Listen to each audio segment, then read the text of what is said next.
Alors, la maîtrise de l'abord en saut d'obstacle est un sujet que j'ai choisi pour sa complexité et pour l'intérêt qu'il présente pour les cavaliers de saut d'obstacle et les enseignants dans cette discipline. Il est relativement complexe parce qu'il fait appel à un savoir-faire équestre, bien évidemment, mais également à tout un aspect émotionnel lié à la difficulté que peut éprouver le cavalier à interpréter euh, l'abord à l'obstacle. Euh, j'ai choisi également ce sujet parce que finalement c'est un sujet qui peut paraître également euh, saugrenu dans le sens où il y a différents courants de pensée euh, autour de ce thème. Euh, il y a, disons-le franchement, même des croyances, des recettes, et parfois, certains le considèrent comme un sujet tabou qu'il faut pas forcément aborder de plein front, mais plutôt considérer comme quelque chose de secondaire, émanant de toutes les autres compétences équestres.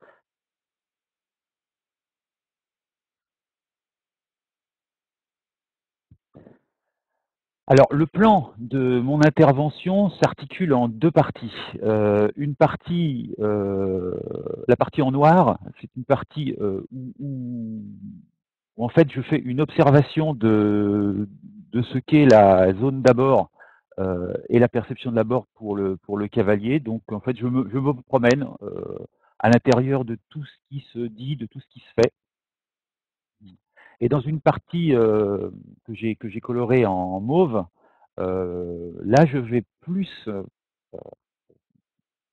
procéder de façon différente, où là, je vais franchement essayer d'apporter quelques réponses aux questions qu'on peut se poser à ce sujet-là, euh, et essayer sur un mode plus analytique, de comprendre ce qui se passe chez le cavalier et de proposer des solutions pour améliorer cet aspect des choses.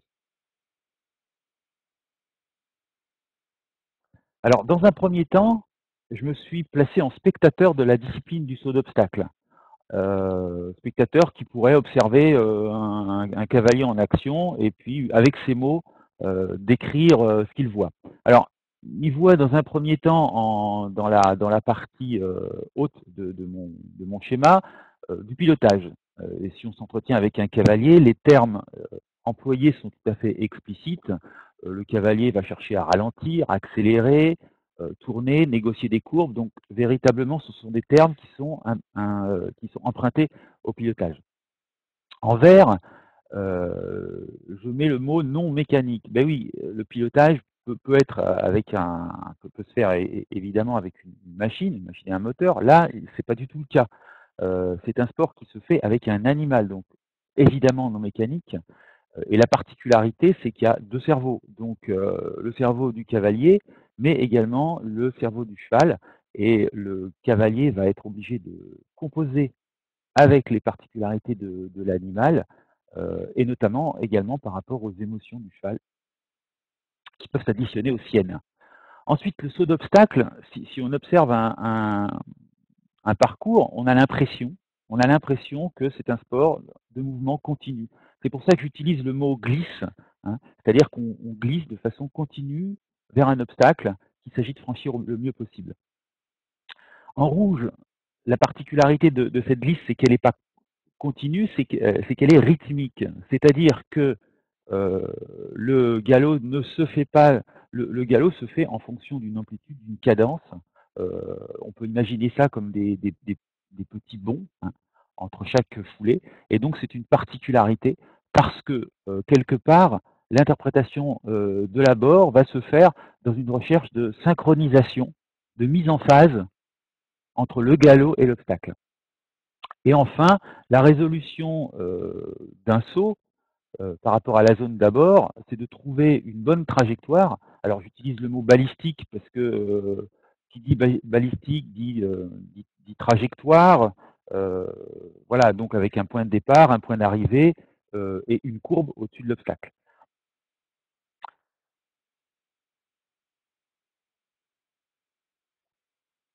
Si l'on revient maintenant plus précisément à la spécificité du saut d'obstacle et qu'on se place dans la position soit d'un cavalier de cette discipline, soit d'un enseignant, on va pouvoir découper, si on veut, la phase avant le saut, donc la phase d'abord. Alors, je fais une petite particularité. Moi, ce que j'appelle la phase, une petite parenthèse, ce que j'appelle la phase d'abord, c'est la zone à partir de laquelle le cavalier est capable de voir l'obstacle, de percevoir l'obstacle. Donc, ça peut commencer très loin. C'est pas uniquement les 3 ou 4 dernières foulées. Ça peut commencer très loin avant l'obstacle. Donc, dans la bulle qui est marron clair, enfin ou rouge foncé, hein, donc je définis quels sont tous les critères que tous les paramètres que le cavalier va avoir à traiter, et ils sont nombreux, vous voyez la liste, pour aller sauter correctement son obstacle. Alors, en vrac, enfin pas en vrac, mais disons euh, par famille, les 3 premières cadences, amplitude, vitesse, c'est des facteurs dynamiques. Je les expliciterai un petit peu plus tard. Cadence, amplitude, vitesse qui sont liées. Ensuite, propulsion, équilibre, ce sont plus des paramètres statiques, des choses que le cavalier va ressentir par le proprioceptif. Ressentir la propulsion hein, du cheval impulsion et propulsion, d'ailleurs, j'aurais pu mettre des choses que le cavalier va ressentir par rapport à la possibilité du cheval qu'il va avoir à franchir l'obstacle. Rectitude également. Le contact, c'est la notion de lien entre l'avant-main et l'arrière-main, entre la main et la bouche du cheval, euh, avec la notion de tension. La position du cavalier également, être centré longitudinalement, latéralement, en équilibre. Et la notion de tracé, qui est le repérage de l'abord dans l'espace, notamment par rapport aux courbes. Donc ça, c'est tout ce que le cavalier va avoir à traiter avant de produire le saut. Le saut en lui-même, l'objectif va être, dans le cadre d'un bon abord, d'avoir un saut que j'appelle économique, c'est-à-dire qui se fasse avec une certaine continuité. Pas de heurts, ni dans le mouvement, ni dans le temps. On peut, on peut également utiliser le terme de saut faisable, dans le sens où l'abord va être cohérent avec le saut qui va se produire. Deux termes plus techniques qui peuvent caractériser le saut, c'est l'encadrement et la trajectoire. Alors, l'encadrement, en fait, c'est la position de la battue d'appel et la réception de la battue d'appel. Et on recherche dans un bon encadrement une distance à peu près équivalente entre cette battue d'appel et cette battue de réception.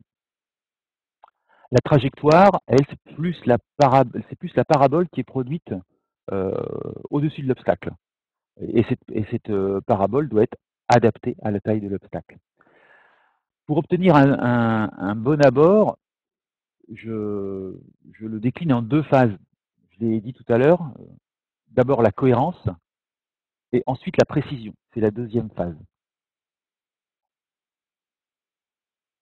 Là, je vous présente quelques exemples qui sont véritablement schématiques, c'est-à-dire qu'en fait, qui ne correspondent pas tout à fait à la réalité.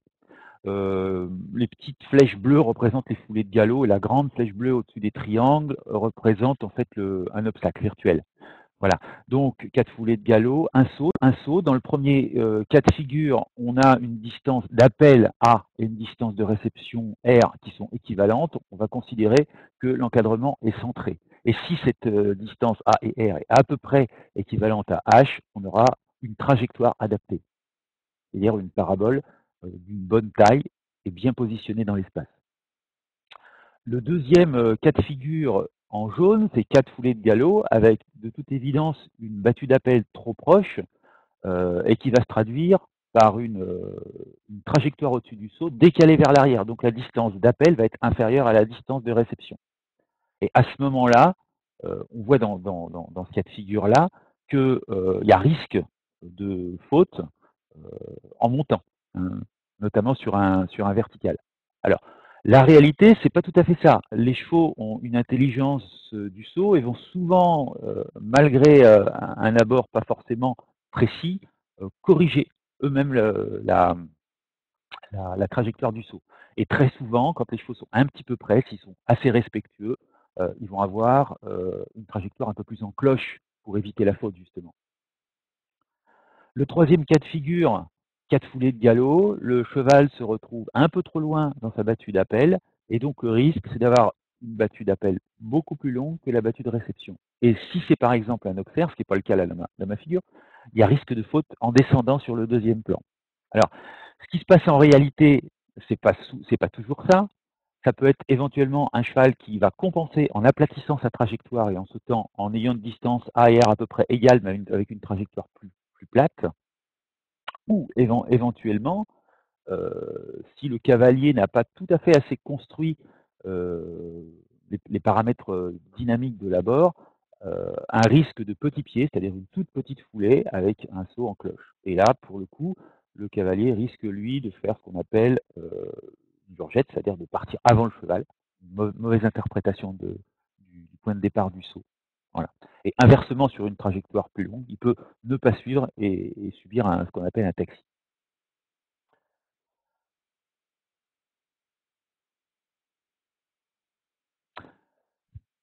Ensuite, je vais vous présenter deux petites listes là qui sont des images que j'emprunte à l'univers du saut d'obstacle pour essayer de caractériser ce qui se passe et ce qui se dit.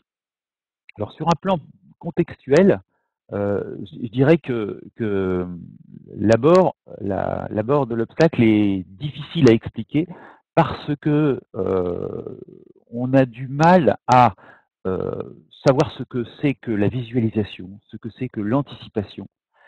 Et dans le discours, ça se ressent véritablement.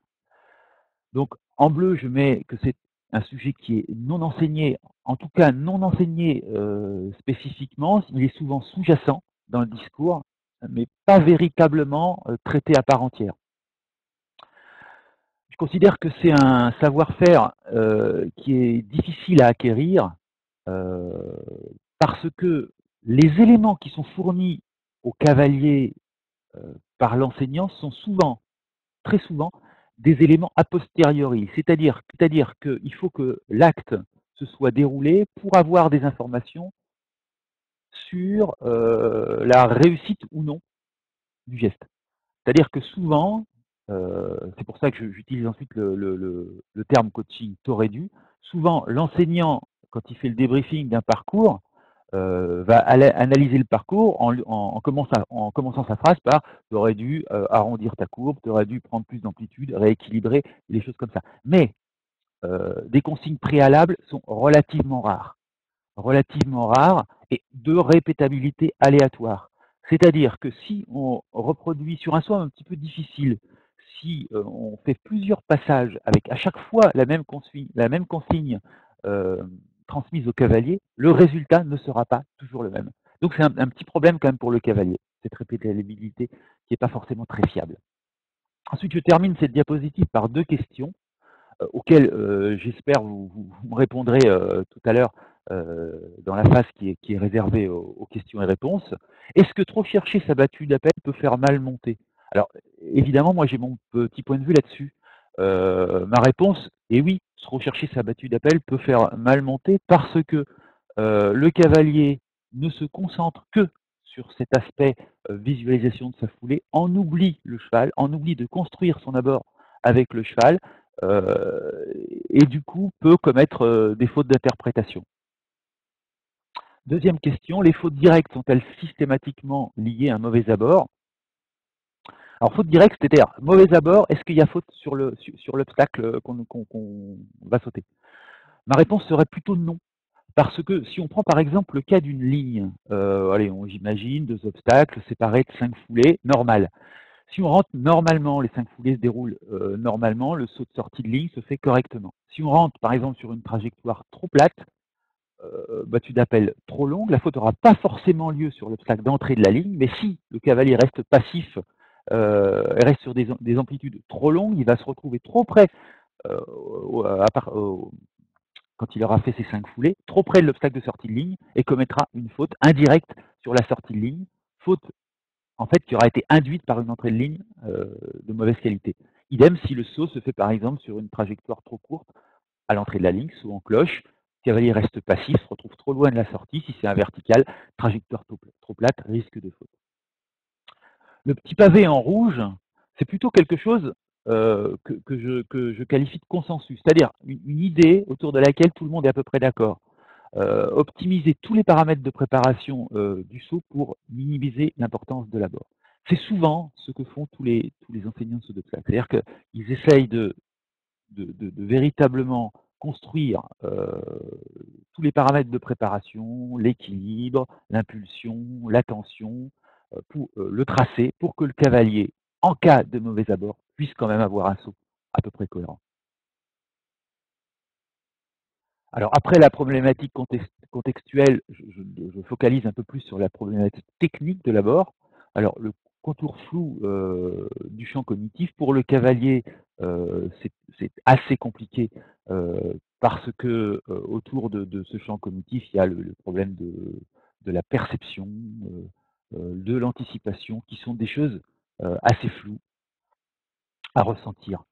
Il y a une forte empreinte émotionnelle pour le cavalier pour plusieurs raisons. La peur de mal faire,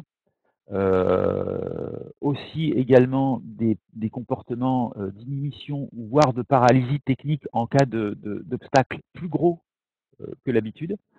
Et enfin, les enjeux qui peuvent également stresser le cavalier. C'est par exemple, c'est tout simplement le dernier obstacle d'un parcours. En cas de sans faute, le cavalier craque. Voilà. Euh, le choix réflexe entre plusieurs solutions possibles. Alors, tout d'abord, plusieurs solutions possibles. Si on est suffisamment loin de l'obstacle, au-delà de 25-30 mètres, il y a effectivement plusieurs solutions possibles. La foulée fait environ 3 mètres 50, 4 mètres. L'équation peut se diviser en différentes solutions. Et le cavalier aura à choisir, s'il le fait assez trop tard, aura à faire un choix qui sera de l'ordre du réflexe. Donc c'est un problème également. Le ressenti de l'abord peut se faire différemment selon le type de chevaux. Ça, on l'a tous vécu. Il y a certains chevaux qui ont des cadences qui sont très marquées, qui sont assez lisibles dans leur galop. Donc ces chevaux sont assez faciles à interpréter dans leur abord. Inversement, il y a des chevaux qui ont des galops un petit peu plats, avec un temps un rebond assez plat également. Et ces chevaux-là sont assez difficiles à interpréter.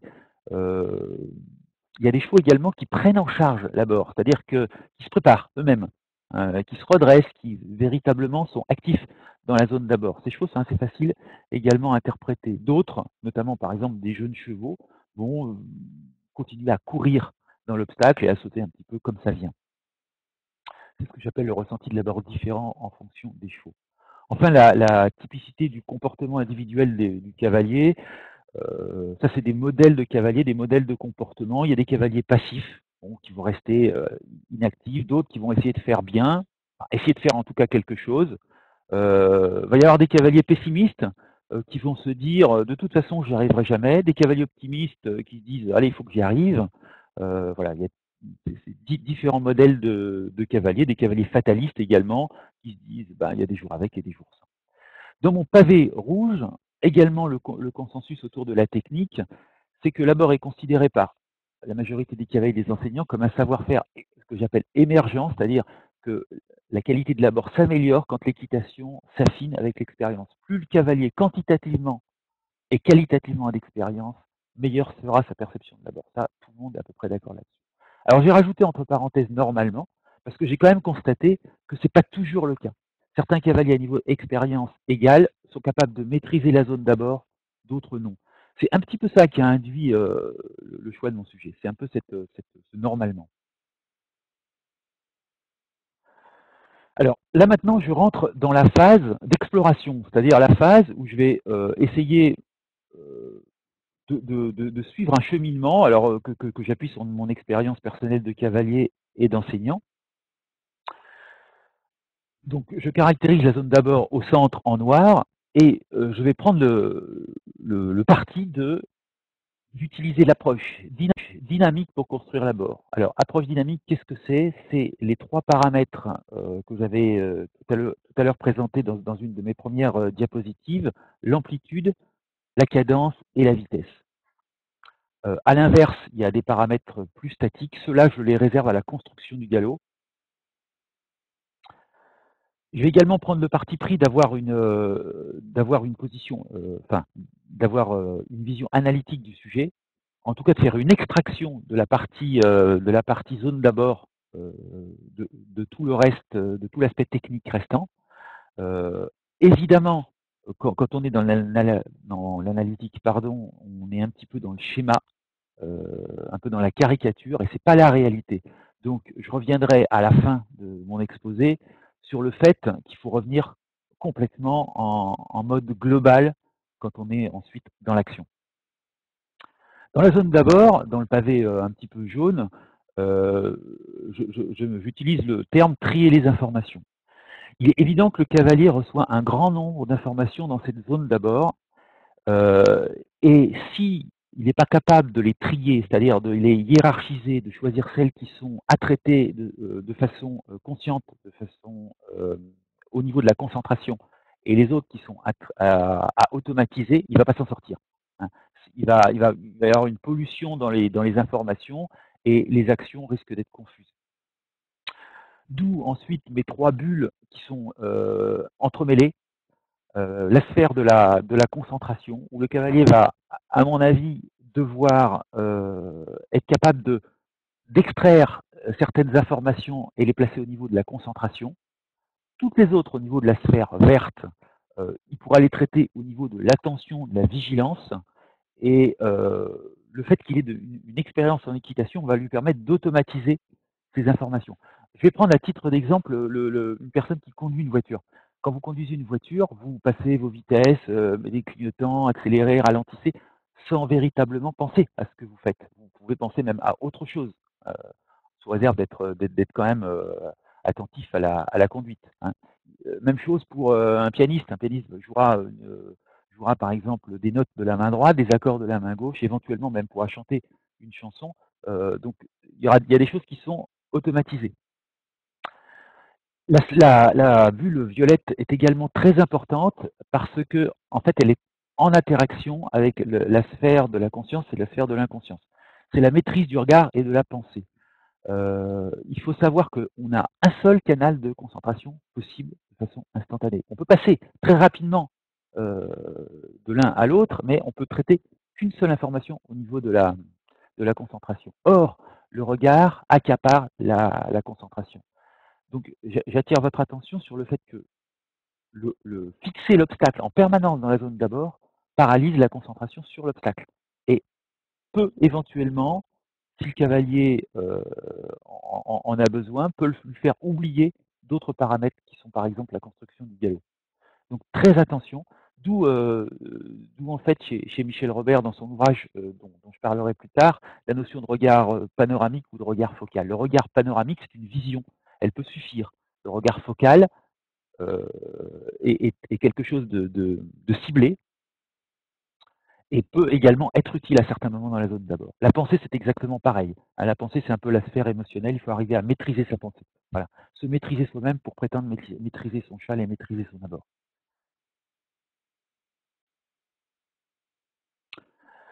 Alors, j'en ai parlé, je vais utiliser ce que j'appelle le système amplitude, cadence, vitesse pour décoder, décrypter l'abord. Alors, tout ça, c'est la foulée de galop.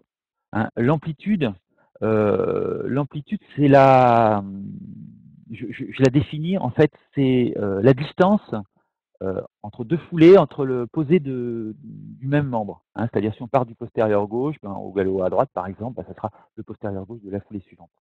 Voilà. Alors, l'amplitude et la variable d'ajustement de la distance, alors ça, c'est très important. Parce que, en réalité, l'équation de Lavore, c'est une équation de distance à résoudre. Pas uniquement, mais la variable d'ajustement va être l'amplitude. Si on prend par exemple une foulée de 4 mètres, si on a une distance de 20 mètres à parcourir, eh ben, il y aura 5 foulées. Si la longueur de la foulée, enfin l'amplitude de la foulée est de 3 mètres 50, ça ne tombera pas juste. Donc le cavalier aura un travail de régulation à faire de cette amplitude-là. Et il utilisera la variable d'ajustement de la distance qui est l'amplitude. Pourquoi l'amplitude? Parce qu'elle est modulable. Elle est modulable, on peut prendre de l'amplitude, réduire l'amplitude. L'amplitude est en lien également avec l'équilibre et la propulsion. J'en parlerai un petit peu plus loin dans une diapositive suivante. La cadence, la particularité, c'est que ça peut servir d'instrument de repérage de la foulée de galop, de l'amplitude dans le temps. C'est important. D'autant plus que si elle est régulière, ça peut devenir un outil anticipable. Donc très important pour la perception de l'abord. Enfin, la vitesse, hein, qui est en fait la résultante qui est tout à fait en lien avec l'amplitude de la cadence, puisque la vitesse est la multiplication de l'amplitude de la cadence. Il faut savoir que la vitesse est ressentie de façon kinesthésique par le cavalier, hein, qui va réussir à percevoir par sa vitesse la distance à l'obstacle.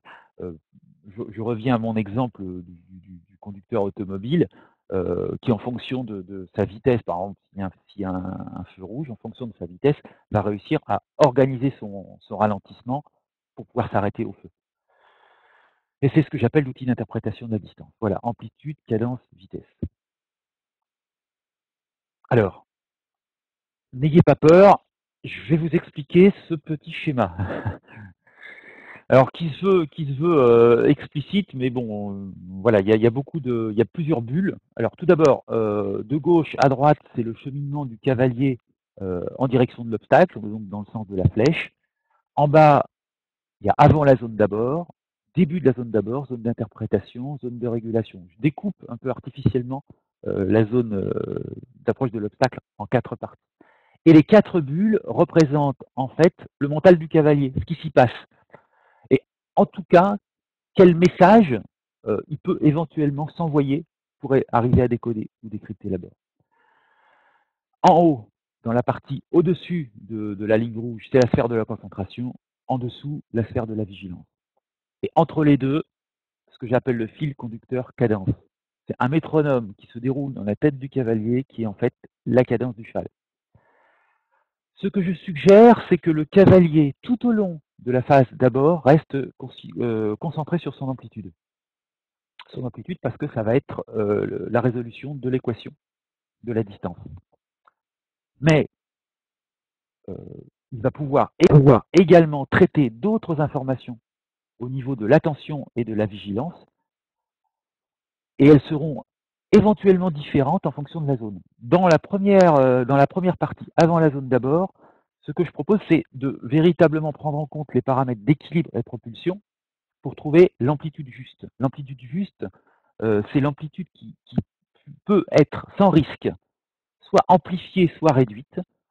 Sans risque, lorsqu'elle est amplifiée, sans risque pour l'équilibre, hein, on sait tous qu'un cheval qui prend de l'amplitude peut éventuellement dégrader son équilibre. Et inversement, si l'amplitude se réduit trop, à ce moment-là, c'est la propulsion qui est mise à mal.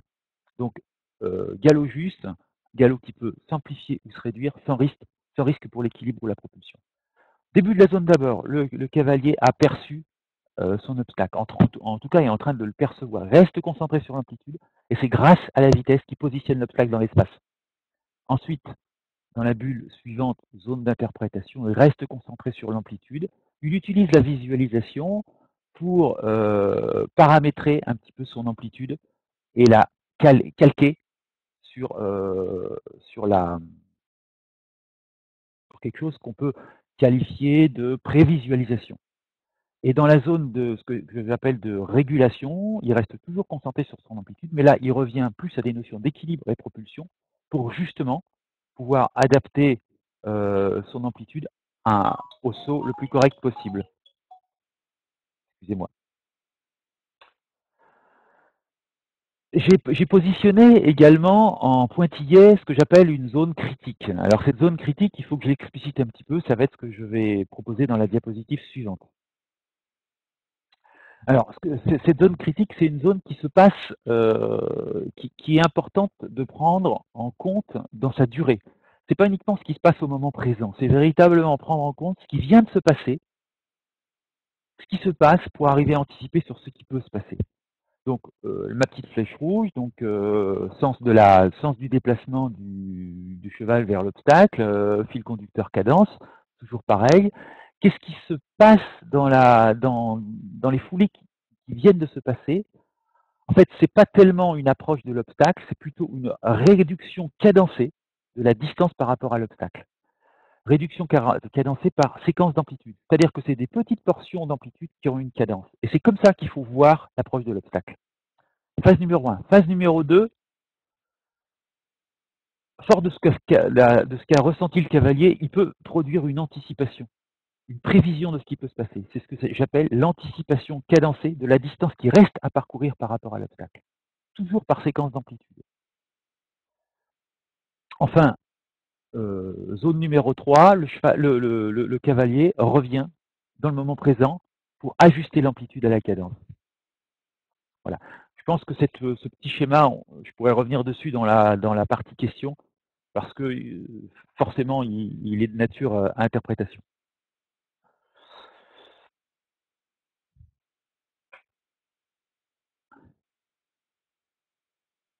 La régulation de l'abord, c'est la dernière phase. Hein, c'est la phase où le cavalier peut éventuellement sa visualisation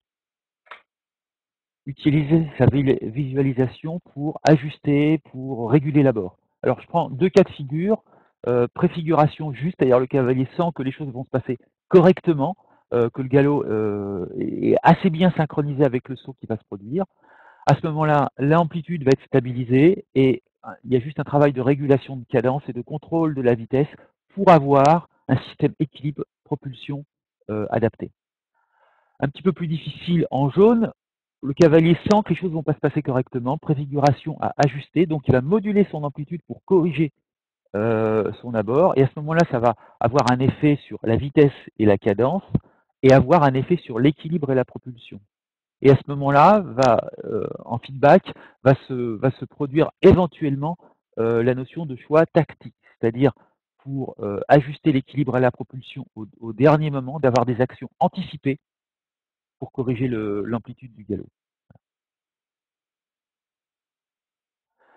Alors j'en viens maintenant à quelque chose d'un petit peu plus concret, comment s'exercer, enfin concret, entre guillemets, parce que c'est plutôt une préparation mentale qu'une préparation technique.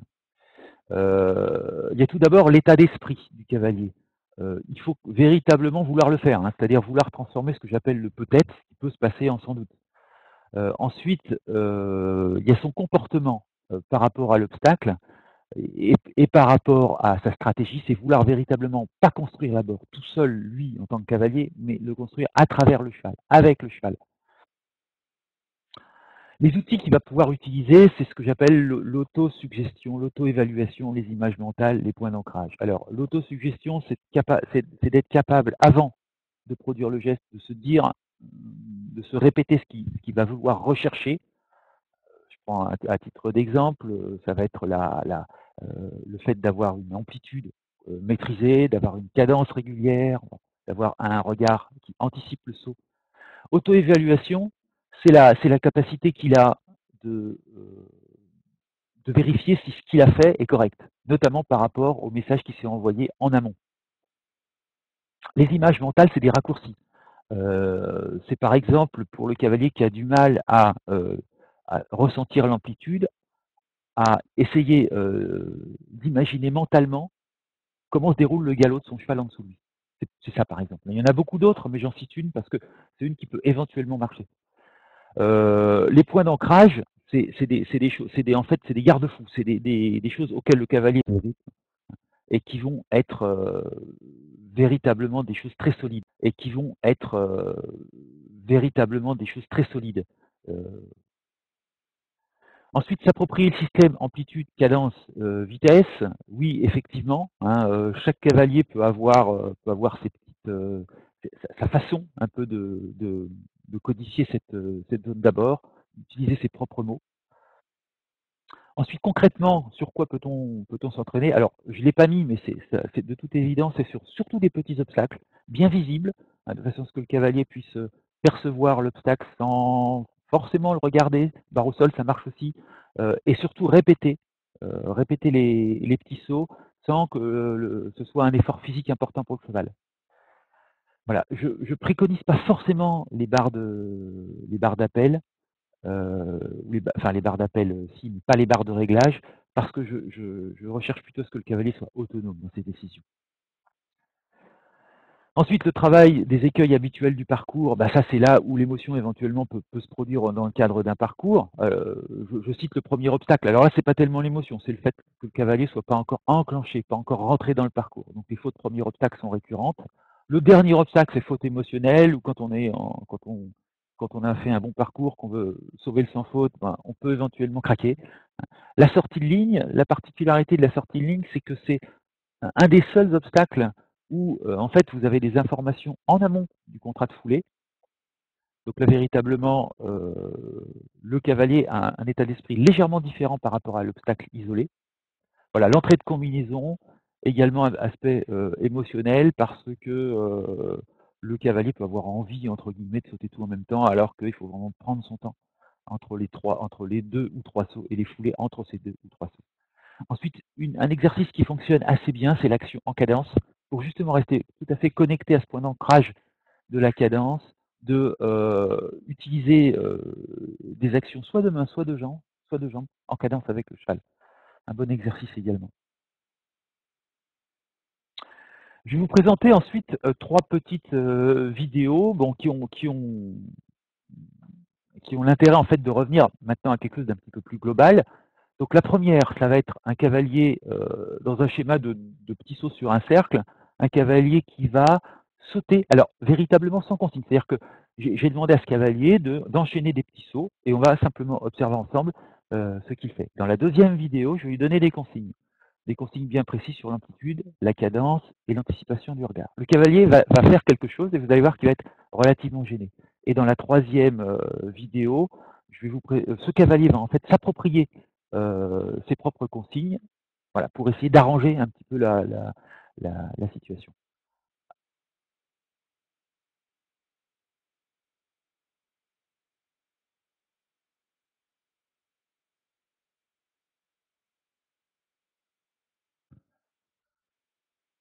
Voilà, c'est parti. Donc, un grand cheval avec une amplitude assez longue, une cadence assez ralentie.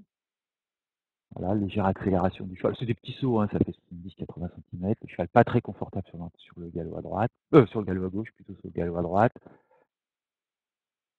Hop, il s'est arrêté.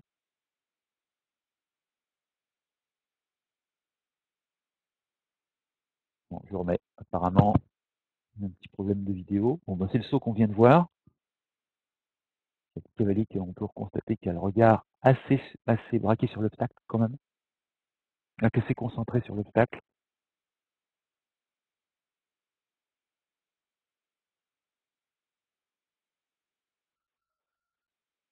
Bon, je suis désolé, je crois que ça marche pas. Je réessaye une troisième fois, puis après j'arrête, je passe à la deuxième vidéo.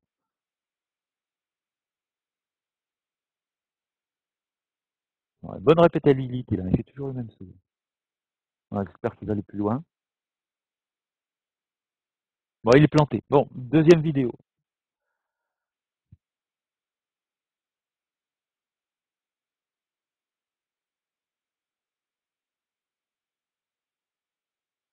Alors, bon, il est à l'autre main, ça peu importe. Là, je vais lui donner des consignes par rapport à son amplitude, à sa cadence et à son anticipation du regard. On voit le cavalier qui tourne légèrement la tête à gauche pour anticiper le regard. Voilà. Alors, vous l'avez pas vu, voilà, il prend un tout petit peu plus d'action que tout à l'heure. Voilà, anticipation du regard. Alors, on le voit qui utilise aussi la courbe pour ajuster son abord. Ça, c'est pratique dans les exercices d'abord d'utiliser la courbe, parce qu'on n'est pas uniquement obligé, comme en ligne droite, d'utiliser la variation d'amplitude. Ça peut simplifier les choses dans un premier temps. Voilà.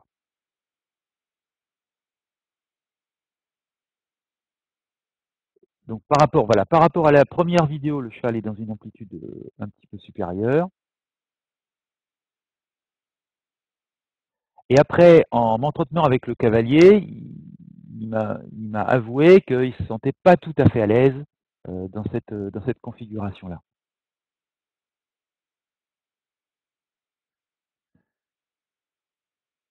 La troisième vidéo est une vidéo donc, où je lui ai demandé de réfléchir à ses propres autosuggestions. Voilà. Donc là, à nouveau, amplitude supérieure.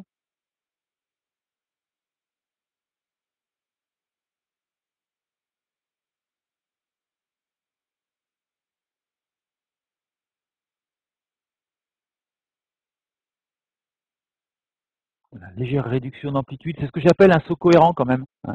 Parce que bon, il a repris sur les 3 dernières, mais c'était une indication qui était en lien avec le saut qui s'est produit. Voilà, prise d'amplitude, un poulet un petit peu plus long, intérieur, sur un tracé intérieur, rien de grave. Voilà, donc je pense que alors malheureusement, je vais essayer de vous présenter la première vidéo parce qu'elle était assez significative, par rapport à l'amplitude du galop, à l'énergie. On voit bien par rapport aux vidéos numéro 2 et 3 que le cavalier est vraiment en dessous. Bon ça, celui-là, on le connaît, on l'a vu plusieurs fois. Ah, il va s'arrêter ou pas? Allez hop, c'est bon. Allez, je renonce.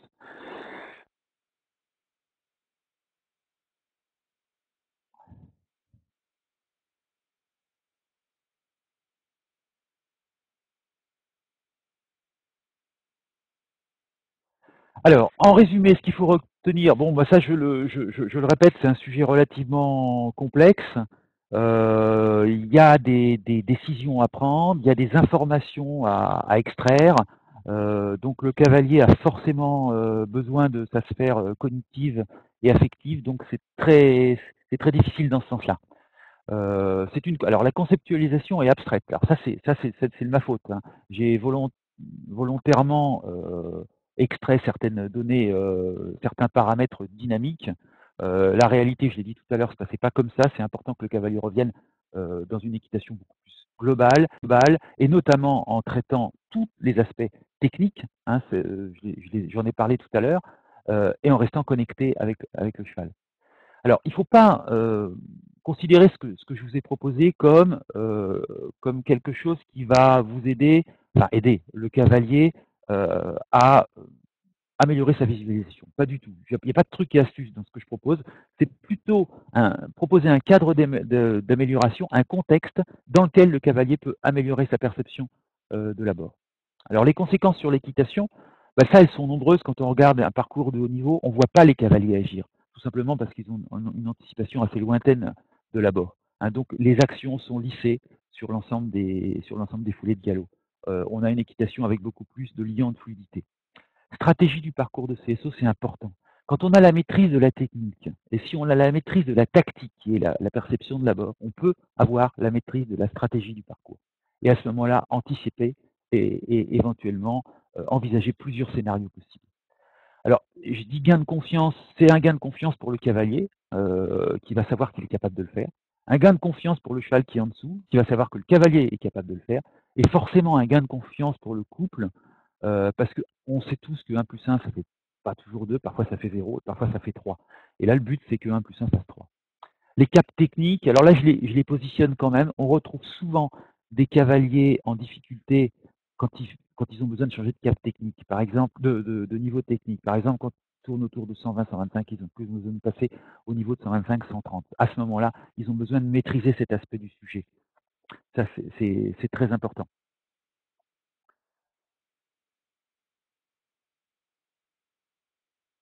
Voilà, ma présentation est faite. Alors, je me suis évidemment inspiré d'un ouvrage culte, hein, Les secrets de l'abord parfait, qui est écrit par Michel Robert, et bah, qui est véritablement le pionnier pour ce sujet-là. Mais il y a également d'autres, je vous invite à le lire si vous ne l'avez pas déjà fait. Il y a d'autres personnes qui ont également collaboré à cet ouvrage et qui ont apporté des points de vue extrêmement éclairants. Alors, sur Equivode, il y a également d'autres conférences qui sont en lien avec le saut d'obstacle, dirigées sur un tracé précis avec François Fontaine, la franchise, problème de cheval ou de cavalier, Nicolas Mabir, adapter l'amplitude des foulées à l'enchaînement des sauts, Nicolas Pérez.